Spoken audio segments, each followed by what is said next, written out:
All right, I want to welcome our listeners back for our part 2 of a 2-part series on PFAS with Elizabeth Knauer from Sive, Paget, and Riesel.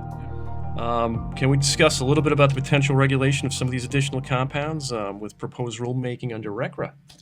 What do you think? Well, I think there is a proposed rulemaking to include it's a number of compounds as hazardous constituents under RCRA. So I anticipate, based on what's been happening to date, that there will be a final rule on that probably forthcoming, and that will provide EPA with some additional tools to require management of those materials at contaminated sites where they haven't listed them as NPL sites.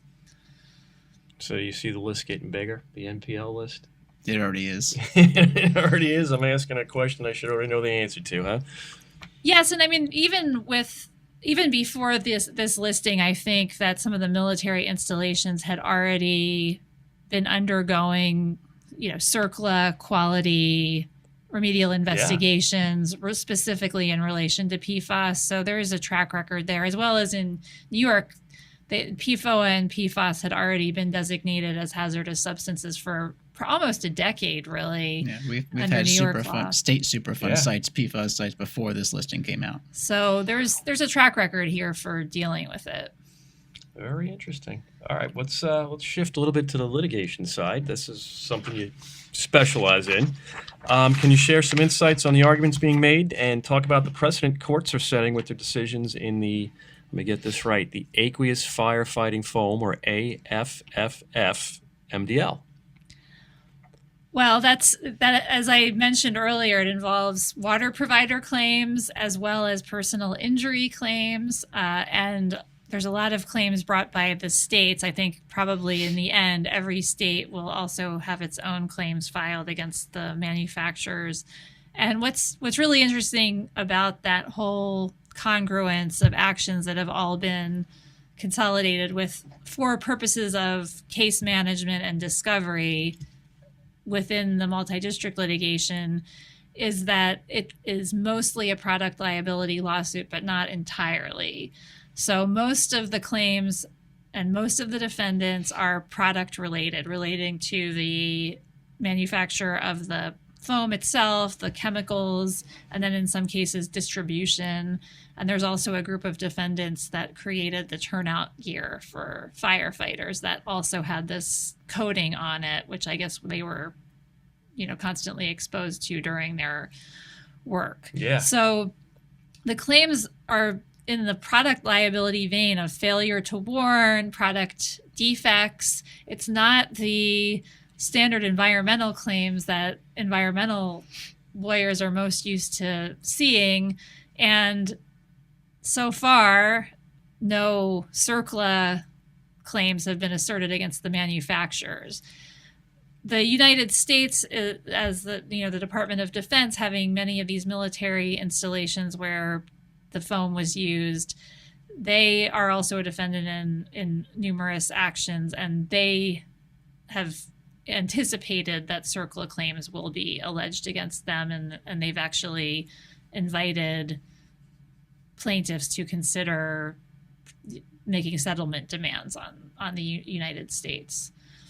Are there emerging legal theories or novel arguments you guys are seeing in PFAS litigation that could set a new benchmark in environmental liability? If the product liability type claims are fully litigated, I think that while it's not completely novel, I think this may set a new precedent and will encourage the plaintiff's bar to be making these types of claims with respect to many more chemicals in the future. They've already done that on Long Island here in a number of cases relating to 1,4-dioxane, where basically all of the water districts in Nassau. So you're seeing a similar track now with this, huh? Yeah, wow. Exactly.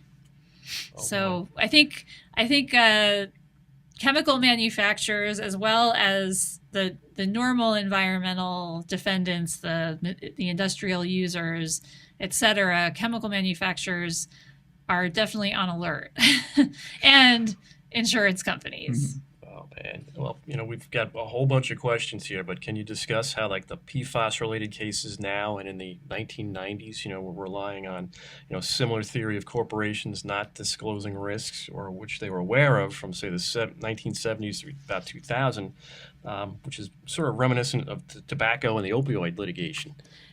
That's precisely they're building on those theories of product defects that they knew were dangerous to people and failed to inform them. The 1990s litigation was more of a straight toxic tort type claim because it involved manufacturing facilities that had discharged to drinking water sources. But I think these are claims of product manufacturers outside of their manufacturing facilities and actually at the downstream use sites. I find that interesting. It's just wild. What about like the federal role and issues relating to sovereign immunity? Well, the federal government has motions to dismiss pending in the MDL saying that it is not liable for tort claims, for example, personal injury claims relating to the AFFF. There's a waiver of sovereign immunity under the Federal Tort Claims Act. However, there's also an exception to that, which has been in environmental cases usually found in favor of the United States, that because they were acting under in a discretionary function situation with respect to the choice to use AFFF because of its utility in putting out fires. Their basic argument is we had a policy choosing to use this very effective firefighting foam, and therefore we are not liable under the Federal Tort Claims Act. The plaintiffs disagree. Oh, yeah. Well, you're bringing up some interesting topics, and I am not a lawyer. Derek's not a lawyer. My brother is, so he probably will smack me in the back of the head because I don't know a lot of this stuff. But can you explain the difference between mass torts and class actions, and the different challenges and advantages they present for plaintiffs and defendants? Well, the difference really is in a mass tort, you just have a bunch of plaintiffs who individually are suing a defendant or group of defendants. A class action is brought on behalf of a class of persons that are similarly situated. So they all band together in one group, huh? I think because there are so many plaintiffs now in the AFFF context that it's effectively turning into a class action type litigation. Some of the claims have been brought as class actions, some of them haven't. But in terms of, for example, the water providers, where settlements were reached with 3M and DuPont, and there are proposed settlements also with some of the other foam manufacturers, those have been styled as class action settlements. So basically, the plaintiffs group negotiated a settlement with the manufacturer,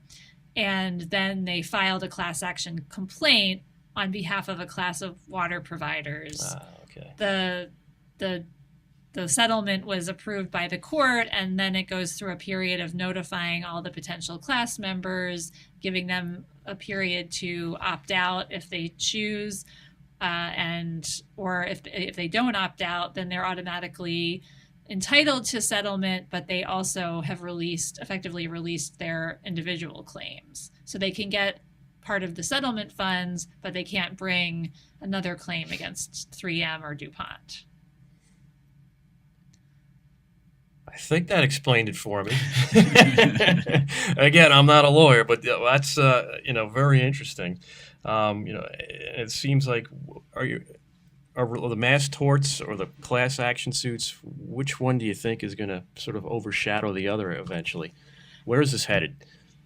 It's hard to say on the personal injury claims because they're at a earlier part in the process. Yeah. But I think that what the court would like in terms of a global resolution would be akin to what's happened with the water providers, which is a class settlement, and those plaintiffs who have viable claims, most likely they're going to be plaintiffs that are alleging that they have particular types of diseases that are most clearly linked with the compounds, then that they would have the opportunity to get some form of compensation out of a settlement. And that is what happened, in the 1990s with the manufacturing facilities. There were certain types of diseases that were found to have a probable link with the material.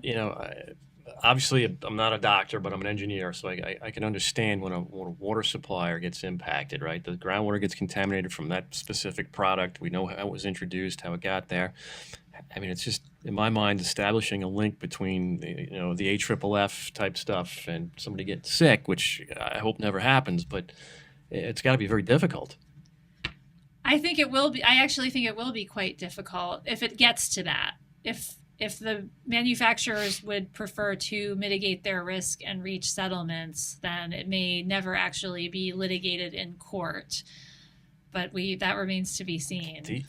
Right now, do you have an idea of how many of these torts, and these are out there right now? Is it thousands, tens of thousands? I mean, I think it might be tens of thousands at this point. Although many of those claims, it turns out, are alleging diseases that do not have as clear of a link or really have no established link with these compounds. So I think there right now is a process of many plaintiffs voluntarily dismissing their claims to perhaps bring them back later if that link can be established through the science.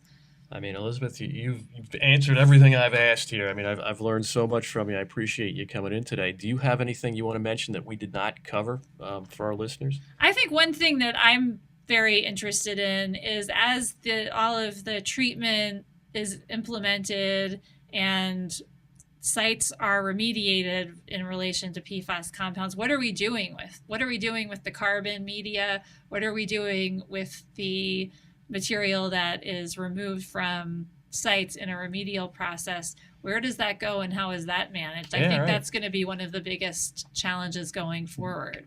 That's a great question. It's a lot of times with carbon, it will get landfilled when it's spent. It cannot be regenerated anymore. Derek, you may know a little bit more about this than I do in some instances, but eventually it does have an ultimate life cycle, right? So we can regenerate it through thermal processes and destroy those compounds using heat that's on there. But eventually, carbon has no more life cycle left, and I don't know what they do with it at the end. Yeah, I think with the thermally destroying it, they worry about deposition with the air. Yeah, of course. You're going from one media to the next. Now that it's a hazardous substance, I think the only viable option for that spent carbon is going to a subtitle D landfill is lined and can take hazardous substances or hazardous waste.